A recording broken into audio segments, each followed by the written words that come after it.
What's up, everybody? Welcome to the Existential Stoic Podcast, Quick Fix, episode number 25. Today's episode, we're talking about finding your passion. I'm Randy. I'm here with my buddy, Danny. Hey, Danny. Hey, Randy. All right. So in this quick fix, generally under 10 minutes, we're both going to share 3 quick tips each on how to find your passion. Now, it should be noted that Danny and I are both kind of against this idea of finding your passion. It really started from that book, What Color is Your Parachute? And this whole idea of finding your passion was debunked in another book that So Good They Can't Ignore You by Cal Newport. So if you're interested, you could check out that book there. But despite that, we are still going to have this quick fix episode to share with you how to find your passion. So since I'm introducing... Go ahead. Sorry. I was going to say, I don't think we both don't really necessarily like the idea of passion, but there is still value in it. I think there's still value in finding something that you're interested in and really do like, even if we don't necessarily agree with it. Yeah, exactly. Right. So first one that I have is, oftentimes when I'm trying to find passions, when I'm reading those books, it's just like, go find your passion and just do your passion every day. You're going to be the most loving, amazing life all the time. I'm in a complete state where there's like no passion anywhere. It's just complete gray world.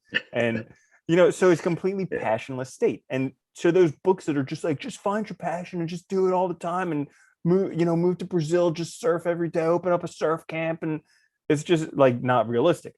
So one thing that I found that's very helpful in times like those is, not trying to find my passion. I just ask myself a question using an important clarifying word.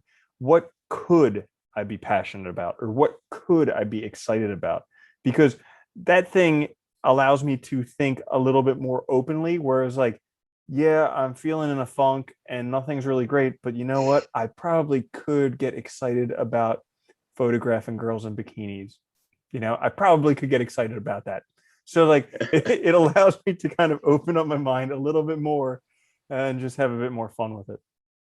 Yeah, I like that too, because it's like I think that's the problem too. And, people read those books or they see the things about passion. It sounds like this almost like magnetizing force. Like you're going to be sucked to it and like it's going to just be awesome. Happily ever And the reality after. is yeah, right. That's it, right? It's like the movies, this like ideal. And I think the reality is a lot of times, dude, I'm in a mood too, where like I have no passion for anything at the moment. But if you clarify the question the right way, I could do that, right? I could do this for a little while. I could do this. And at least then you're doing something, you're trying it, you go from there. I like that one. It's a good one. Yeah.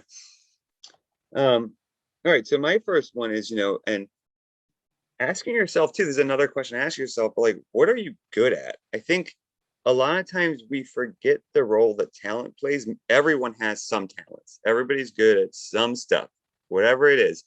And like, it might be, you're good at like, drawing or writing, or you're good at like, working on computers or whatever. And looking at those skills, cultivating them, they usually work for a ton of different jobs, right? I mean, they're usually wildly applicable. And so that's a great starting place. I really like that one because that's such a good point. Like people would probably agree saying that Michael Phelps has found his passion. They're like, he's an amazing swimmer. He's found his passion. But also it's because he found his strengths. Like he has a very long torso, extremely long arms, and short, small legs. Like he couldn't be a long distance runner. He's built like a gorilla. So like it's important to find find things that you're well suited to that could be in the direction of your passion. That's a good example too, right? Because like, I mean, you look at those like top athletes in anything are usually like physically like just designed for that. It's insane. Like, and it makes sense, right? It's like, but they found it. They were lucky enough to find it. Not everybody does that. Then everybody looks at it. Mm-hmm. Yeah. Great. So my next one is you just got to try a lot of stuff. There's no way that you could possibly know without trying a whole bunch of stuff. And I think one of the biggest injustices done in at least America nowadays is this idea that we got to get kids into school, to university at 18 years old. They have to decide what they're going to do for the rest of their life and commit to $100,000+ of debt in order to do that. I think that's the biggest injustice being done to the next generation nowadays, because you just have to try a whole bunch of stuff. Like when I went into university, I had no idea what I wanted to be. I didn't even want to go to university, but because it was the standard of where I grew up, I needed to go to university.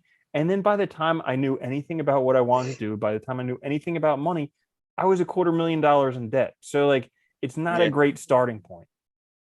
It's a terrible starting point. Yeah. And I agree with you. We're just too freaking, at the time, we just don't have enough life experience or enough maturity. You don't know yourself. You have no clue. And I think, but that trying things out helps you get to that point of self-knowledge. I think that's crucial. It's a good one. Um, the next one I have is actually, it sounds pretty simple, I guess, but it's just routine too, prioritizing towards a life, you know, towards that, either that passion or that life. I think it's fine to identify things, but if you don't work on it, it doesn't matter. It won't happen anyway. And I think you have to make time, even if it's just like, if you're doing a job you hate and you love something, giving yourself an hour a day to do it, to start building up those skills, to start building some sort of base to work with so that you can do it down the road and know that you can get there. It might take, 5 years or 10 years, but you can get there to where then the life is, your passion. It's what you want to do. I really like that example because it it gives you that time to find out if it really is your passion before you're stuck doing it. Like I used to go to all of these real estate seminars and they would always convince people to not only take out a massive amount of credit card debt to buy their course, but also to quit their job so they could become a full-time real estate professional. And I was like, that is the dumbest thing you could possibly do because number one, you have no idea if you're going to like it. And number two, you're going to be stuck doing it every day, no matter what, because you already quit your job. You already took out all this massive amounts of credit card debt. And so like by finding the life you want to live and doing a little bit every day, it's not as high risk. And you can actually see if it's something that you would enjoy doing, because if it's your passion, if you're going to be doing it all the time, you're going to have to do it every day. Yeah, and not to mention, and when you hit that point where you realize, hey, this is what I want to do, then you can go all in, right? Then you can take that big step and quit your job and do all the other stuff and just do it. Yeah, but you already have all the proof you can do it behind you, and you have the skills necessary to do it. Yeah, bingo. Yeah. Great one, Danny. So the next one, this is kind of stolen from one of Mark Manson's books, at least one of the words is, but the premise is, what shit sandwich do you want to eat? Because here's the thing, no matter what job you have, no matter what passion you have, there's going to be downsides to it. Like, for instance, I was a veterinarian, and I was a veterinarian because as a child, I loved animals. And everyone around me was like, you love animals, you should be a veterinarian. And I was like, that sounds great to me. I can't imagine a better job than spending all day with puppies and kittens. That sounds awesome. Fact of a veterinarian's job that I didn't find out until after $250,000 of debt and going to all the schooling. A lot of a veterinarian's job is euthanizing animals, dealing with people's grief, and expressing anal glands. None of the things that I enjoyed doing as a child to become a veterinarian. So like, you have to figure out what shit sandwich you want to eat. And for me, especially the euthanasias, that was a shit sandwich that I did not want to eat. So like, I knew for me, I need to get out of that as soon as possible because I was not cool killing stuff. But I really like that too. Well, okay, I was gonna say I really like that though because it's important, right? It's the idea, like, no matter what you do that you love, there's going to be aspects of everything that you don't like. And the question is, do you like this enough, or is the stuff that you dislike bearable enough that this is suitable for you, right? Because I mean, there's some things that like you're just gonna hate, or like like you said, like being the vet, like euthanizing animals is not easy, but it's a huge part of the job, as well as dealing with people, and that's hard too. So if those are two things you don't want to do, that's probably not a good career for you. It's like it's a good way to look at it. I like that.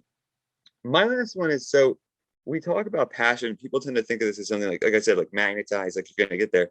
If you have trouble finding your passion, I think another way to look at it is look at your life like a project.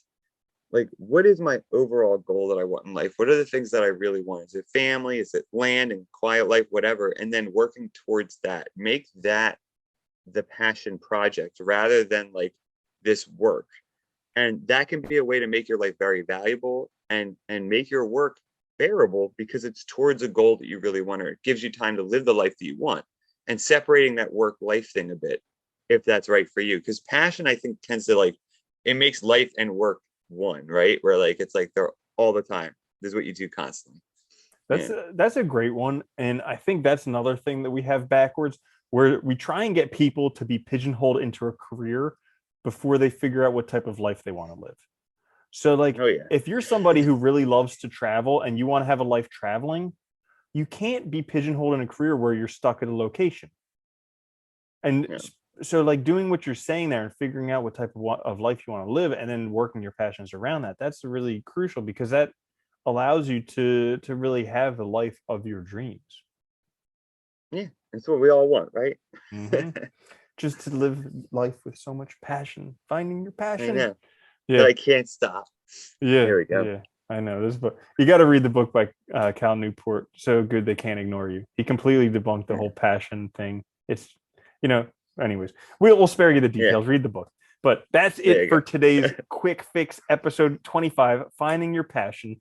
Thank you so much for Nice. listening to this quick fix episode of the Existential Stoic Podcast. Make sure to watch on YouTube. Also listen to our podcast. Also like, subscribe, share, and I almost got it.